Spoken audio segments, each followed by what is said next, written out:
Alrighty guys, welcome back to Ether Bandit's Garage. Today we're taking a break from the trucks and the tractors and we're going to play with chainsaws.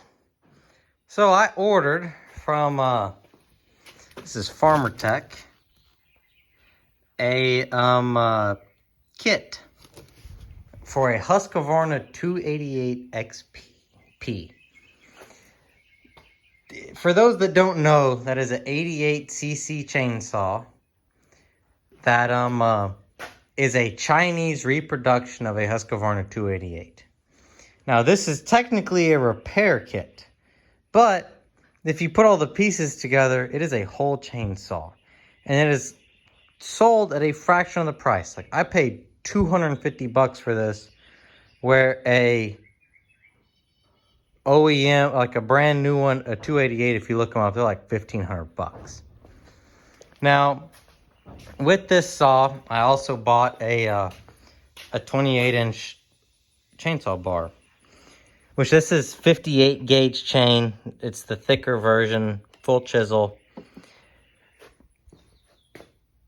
I mean, this bar and chain was $60. Show me where else you can buy a bar and a chain for $60, and one that is the fancy one right here. Now, back to the saw. So I do play with chainsaws a little bit. This is my grandpa's 038, which is a Farm Boss AVS, which there's three versions of the 038.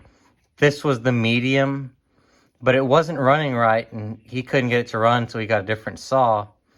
And I asked him if I could have this one, and I put a Magnum cylinder on it, which went from like a 50 millimeter bore to a 53 millimeter bore, which increased displacement. And then we have a 271 and a 017, which are all good saws, but I had to get my action on the old Husqvarnas, because you hear a lot of good stuff about these saws. And I mean, I was surprised it came with a double, whatchamacallit. And then, like, here's all the pieces. You have a gasket, just all kinds of stuff. I was at a job interview, and the person that interviewed me asked me if I knew what bush bolts were. And I said I didn't know. And he told me that whenever you put something together and the leftover bolts, you just throw them in the bush. Those are your bush bolts. So I'm curious to know how many bush bolts we're going to have left.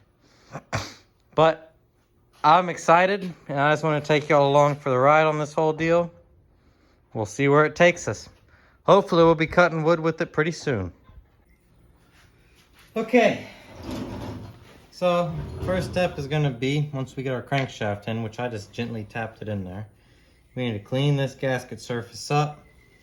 And I'm going to put a little bit of RTV on there, which this is just a trusty brake parts cleaner, on a paper towel. Lightly rub.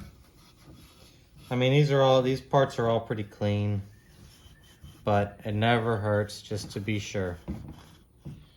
And then I'm going to do the same thing on this side, because once you put the crank in, there really shouldn't be too much else that you have to do.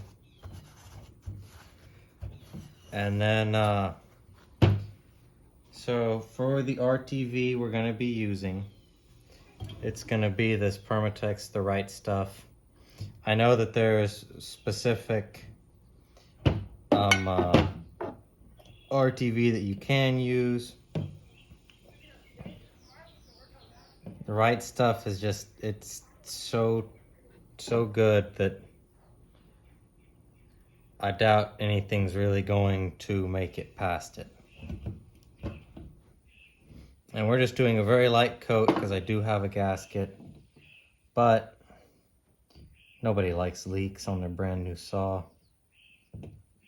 And just a little bit won't hurt nothing, right?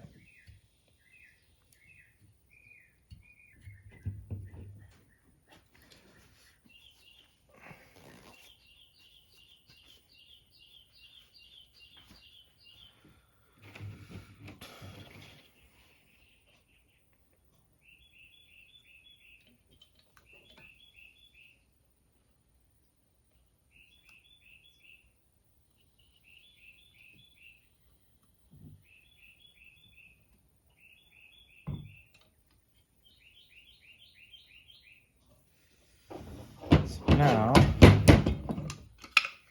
that we have all our dowels lined up, just go ahead and set her on there. And I might have to give her a tap with 3. That's okay.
What did I do with my other screw?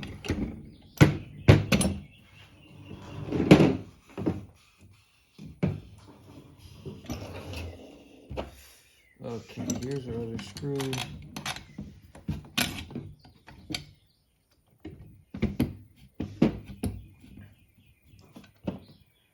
And now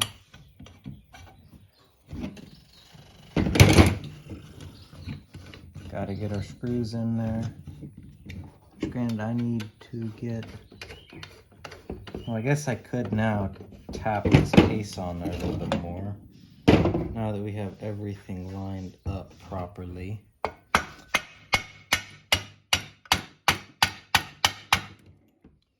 am not hitting this hard. I'm not hitting this case hard. I'm just gently tapping it. Let me get a ratchet.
Okay, so now we have our whole rotating assembly assembled, which it still turns freely. I'm going to cut this little gasket off right here because I do not need it. And I'm going to use this to cut it flush because we're going to have to tighten our jug down right there. See, now with having it like that, it's very flush.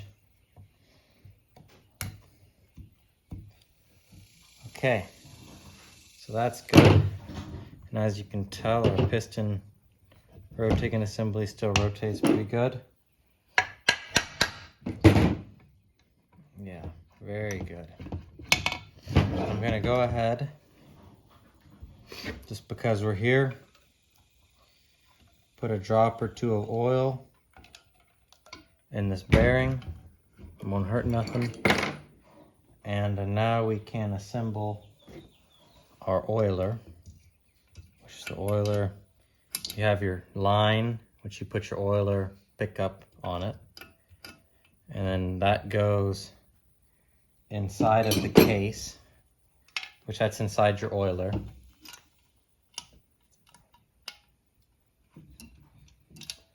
And you're gonna make sure to have it to where it will lay down nice.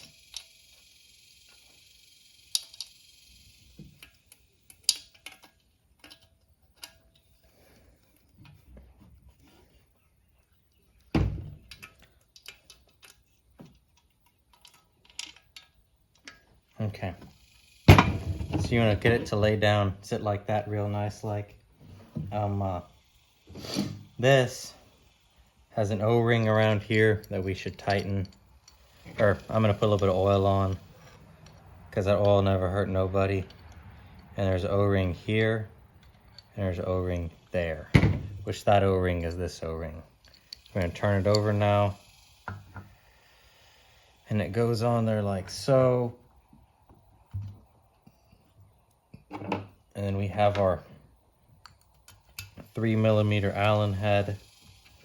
And we'll run all these down with. And the reason it bounces back is because of that one O-ring, the big O-ring that seals the crankcase. Which we could go back with, this is Chinese. We could go back with Husqvarna brand stuff because this is a clone.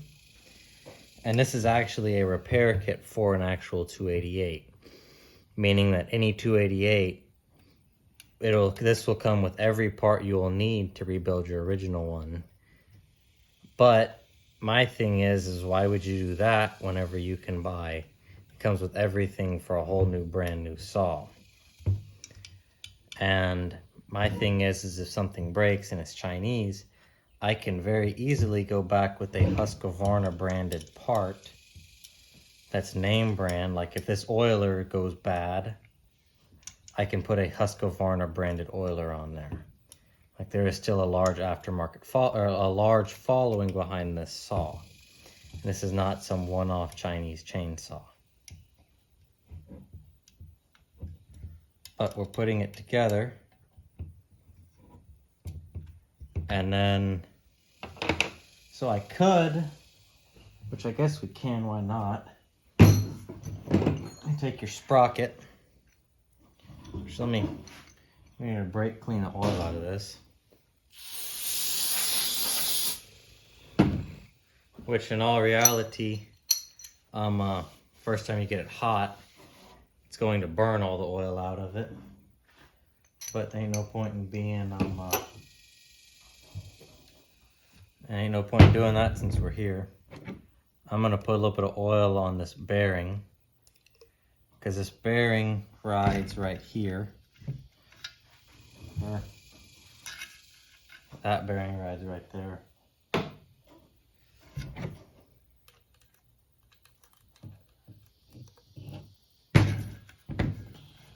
And then you have, here's a replaceable sprocket, or a replaceable teeth on your sprocket. You put that on there, push it on, spin it so it engages with the oil pump, because what we just bolted on was the oil pump.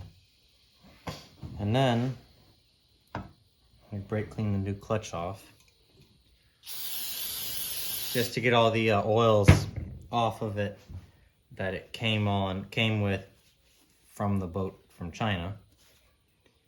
So we have that.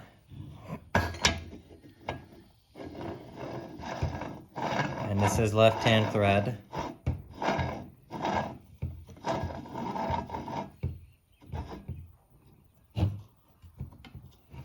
Which it was very nice of them to say off is that way.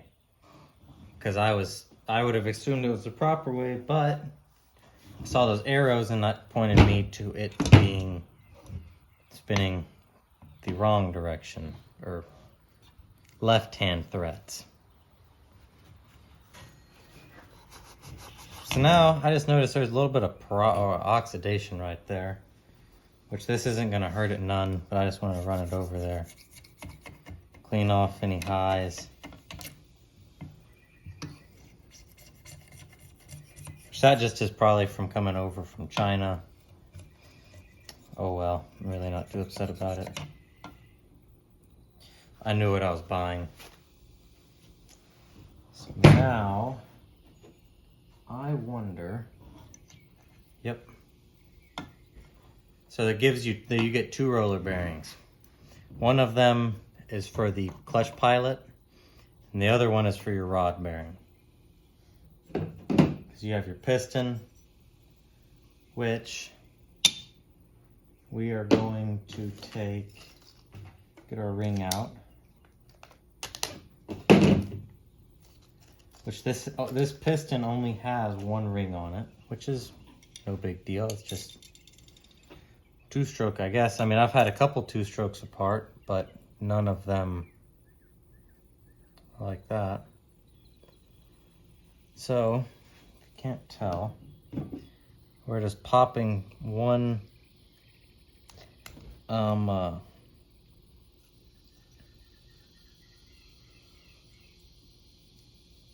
piston pin retainer in,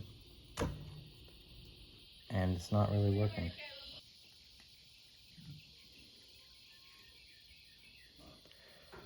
Okay, so the best way to put these in is you take your piston pin, or what I've just found, you shove it in like this, get it down to diameter, and then you press it, you spin it. And which these are kind of a little bit more cantankerous than I was anticipating, but it is what it is. So now, put a little bit of oil on our pin. A little bit of oil never hurt nobody, which we'll go ahead and grease all that bearing, just to make sure everything's all nice and happy. And we already lubricated that bearing.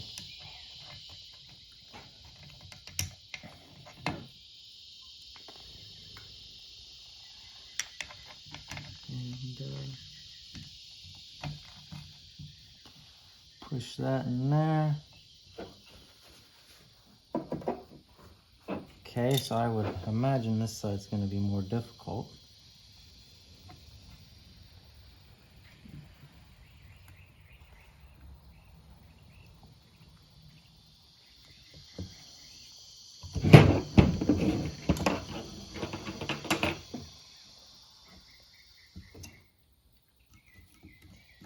See what we can't do here, guys.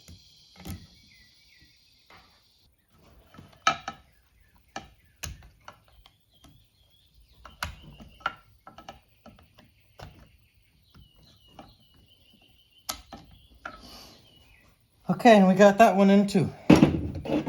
So we got our piston on. And you also, we got really lucky there. Point your arrow towards the front of the chainsaw. And now we need our ring, which I'm going to go ahead and coat it in a little bit of oil.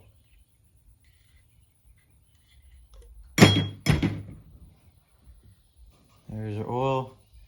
On the back side of this pin, or this piston, there's a pin. You want to make sure, and this piston, this ring is not cut squarely. It has a little circle. You want to make sure you put it so that way the pin is circled by the circle cut in the ring. Otherwise, you'll risk breaking the ring, or it'll never go together properly. So here is the pin that I was talking about. If you notice, it's not a squarely cut ring. And if you flip it over, it won't be able to compress all the way. The pin keeps it centered, or keeps it from moving, so it doesn't get, because that ring will spin normally. And that pin keeps it from spinning and popping out in one of these ports and breaking off. If that makes sense to everybody. So now that we have our ring on there, and I have this clean,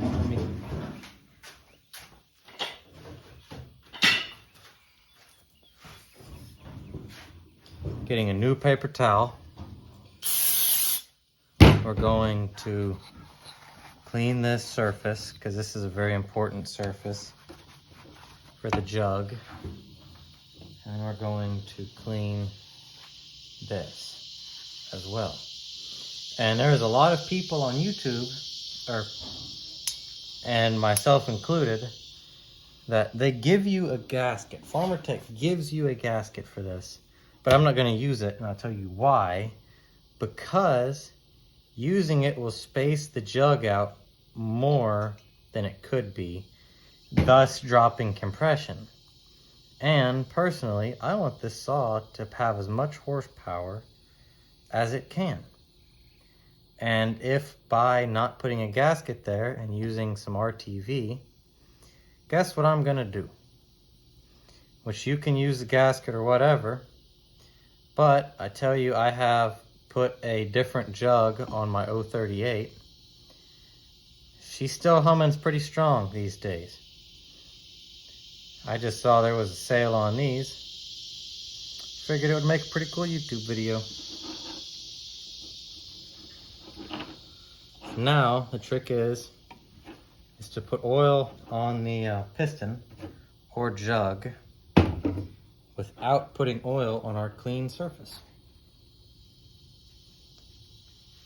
But it shouldn't be too hard. And then I did also put the compression release and the spark plug in the jug already. Probably gonna regret having put both those in there, but it'll be okay. Put a little bit of oil in there. And now you want your spark plug to be pointing back, just because that's the only way I can keep it separate as to how it's all supposed to be. And you carefully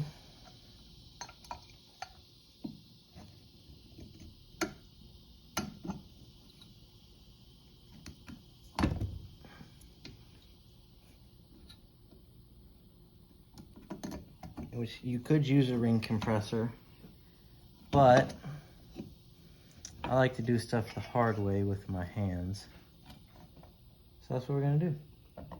And we got her on there.